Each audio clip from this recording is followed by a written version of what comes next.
Let's break down Git and GitHub with a little bit of magic. It's way simpler than you think. You know, a magic button to undo any mistake or just go back to an older version?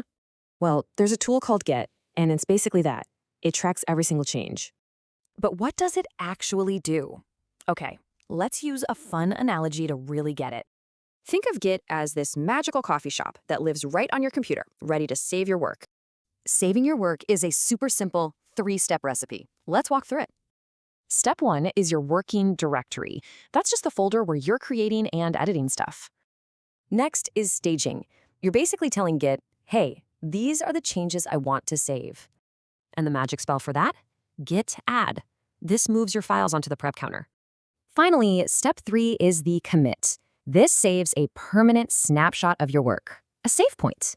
You use git commit for this, and you always leave a message so you remember what you changed.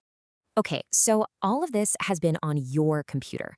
What about sharing or making a backup? That's where GitHub comes in. If Git is your local coffee, GitHub is the global coffee shop. It's a central online place to store your project and work with your team, a total lifesaver.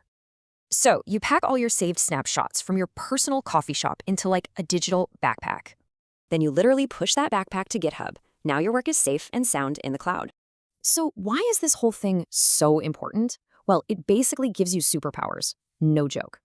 You can see your entire project history, go back in time, and collaborate without any chaos. So now that you know the magic, what amazing things are you going to create with it?